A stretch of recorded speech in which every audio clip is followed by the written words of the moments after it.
How do you build your own strategy? Beginner series 108. After that, there's only 109, and then you've finished beginner series 100. We'll continue until beginner series 700 or 800. So, it is important that you know how to build your own strategy. Yes, you will learn our strategy. Yes, you will learn our setups. And yes, you should try to trade that strategy. But the most efficient and long-term successful way will be that you combine this either with your own stuff or you create your own strategy. Because that way you will have trust. You will have adapted the strategy to your personality, to the time you can spend in the markets, to the way you view the markets, to the assets you want to trade. So, how do you build your own strategy? Step 1, you need an idea. Either you analyze just price, either you analyze just volume, either you combine it, you just analyze fundamentals, or you work in a logistics company and you think about, oh, we have some data that is maybe publicly available of logistic companies in your company, but also other companies because they are published in statements. And then you start to analyze those numbers and combine those logistic numbers of all the companies in Germany and analyze them and then try to build a strategy out of this with logistic companies that are maybe traded in the country next to your country, because maybe there's a time delay between the logistics of your country you're living in or you're working in and the company next to your country, because most likely there's an interconnection of the economies. Just an idea. Or you start to analyze the weather of a specific region, because when the weather is good, maybe a commodity or oranges are less likely to grow, or something is produced less, or more oil is needed. So there can be a lot of strategies, either just technical or fundamental, but you need an idea and then you need to test it in the next step. Then you need to define the strategy, so you have an idea, then you test it, then you define the strategy. It can be discretionary, but you still should write down or define or write down some context or the process, and then you need to execute it. After you falsified it and you tested it, you defined it, you wrote it down, you need to execute it and you need to test it live. And when you test live, you still need to continue to evaluate it. So to falsify it, to improve it, to add a new idea, to add a new component to the strategy. So most of the time strategies are no static thing. You adapt strategies to market conditions, to volatility, to new assets. And it's not you create a strategy one time. Yes, it's gonna most likely work for a long time, but at some point most likely it will not work, because the more people you know about an edge, it's less likely that it will work out. We know that our strategies that we trade, most likely they will work for maybe a couple of years, but at some point maybe they will not work anymore because there are new algorithms, or the price behavior changes because asset classes are now open 24/7 in 5 years in the future or 10 years in the future. We don't know that, and you don't know that as well. So this is the general process or circle of step 1. Is always the idea.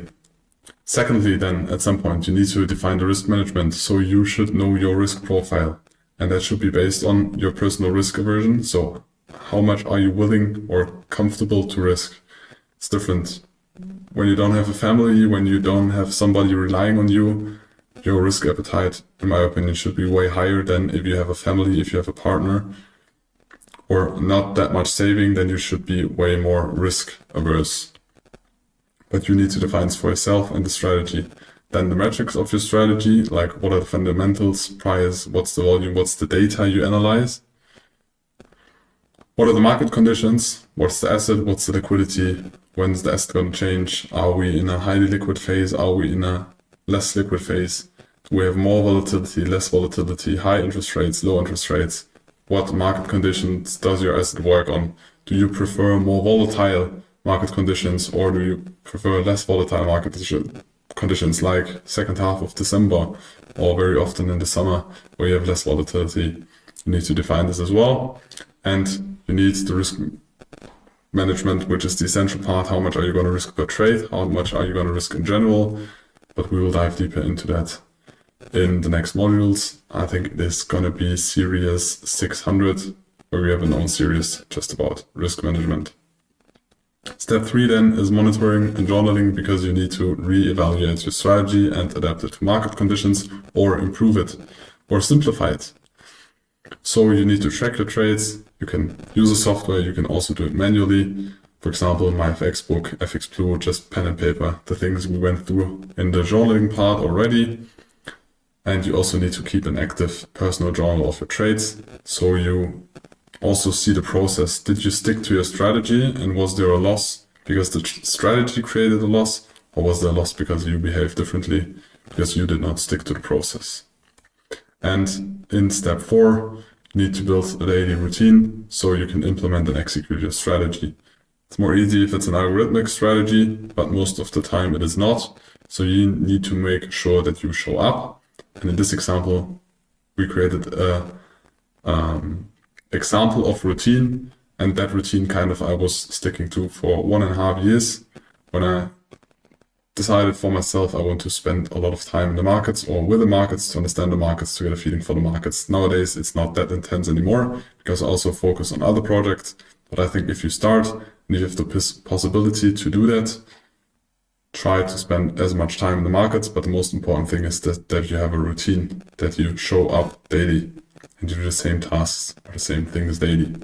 So for example, 6:30 to 7:30, you just wake up, breakfast, coffee, go for a walk, do some sports, whatever, time for yourself. 7:30 to 8:30, you prepare for the markets, you check what happened overnight. Are there any news? Because somebody is always awake on planet Earth, and that has an influence on the markets. So when we sleep, you still need to know what happened on the other side of the Earth.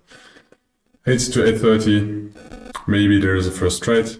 If there are news, if there are no news, most likely there's no trade, because there's still less volume if you trade European products. Again, it depends on what assets you trade. 8:30 to 9, you do the technical analysis, you prepare for the day. In our case, we prepare our day trading zones, where we have areas of interest where we want to trade. 9 to 12, you trade, you wait for setups, you analyze the markets. Sometimes you just sit there for 3 hours and there is no setups. That's fine. And the more time you spend, or the more you implemented the routine, the more you can do other tasks when you see there is no setup, because then you have your alarms and then you know when you need to check for the markets. But in the beginning, it can be very beneficial just to stare at the markets and analyze the markets. But very important, just because you analyze the market, it doesn't mean that you need to do anything. Very often trading is just waiting. From 12 to 14 or 2 p.m, lunch break, get away from the PC. At some point, you're going to get very drained because you stare at the screen. You need to make a lot of decisions in trading. You need to analyze, and this needs a lot of brain capacity. At some point, you need a break. You need a reset. You need to get some food. Very often, I went for a walk, because then my brain was I had a small reset after that. I had new energy. Most of the time I had some food, and then I went for a walk.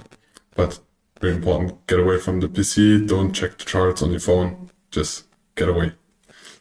Then 2 p.m. to 6 p.m, you have the US trading session. For us European people, depending on where you live, there you have another trading session in the morning. For us Europeans, we have the European session, so I traded the European products or assets. You can also trade them in the afternoon, but in the afternoon then I focused more on the US assets, stocks, or futures. Then 6 to 6:30 p.m, then you should evaluate your trades, or you should implement all the information into your journal that you maybe have missed during the trades. And then after that, of course, you need some lunch, you need some time for you, maybe spend time with friends, but also can be very interesting at the beginning when you learn to check the market close. So to see what happens at the end of the day, what happens when a lot of action in the closing auction starting. Maybe you can trade it, or you just watch what's happening there to get a feeling for the asset, to get a feeling for the markets. Most important thing is you build daily routine that improves your focus and neutrality, because you need to be neutral. You should be at the markets every day. it should be nearly the same. Your emotional status and the focus or the way your mood is, the way your energy level is, because if your energy level and your mood and your emotion changes every day, your decision is going to be different. And trading should be repetitive or kind of repetitive to quantify it or to have a good trading strategy and to have the possibility to decide to make high quality financial decisions multiple times a day. And for this, you need focus, you need clarity, you need to be emotional, stable or neutral. And if you're not, this will influence your trading and it's not good. So build a routine, stick to it. It does not need to be as extensive as this because you're going to have work, you need to study, you go to school, whatever you're doing with your family. It's just an example. Reduce it to the way you do. If you start new, this can be a very efficient one. And feel free to use cognitive enhancers. For example, in the morning, I had a lot of caffeine before I traded because then I realized that I was more focused, but I stopped consuming caffeine most of the time. Until lunch, I consumed caffeine and then I stopped because otherwise I had bad night's sleep and then I would not wake up in the morning after. And then I was late at the markets. I wasn't able to prepare as good. All this has influence in your trading decisions. And you should always include physical activity, either in the evening or go for a walk on the lunch. You need physical activity, otherwise you're not going to be healthy. And when you're less healthy, you're going to make worse decisions most of the times. Now we continue with the last part of Beginner Series 109, how to build your individual trading success.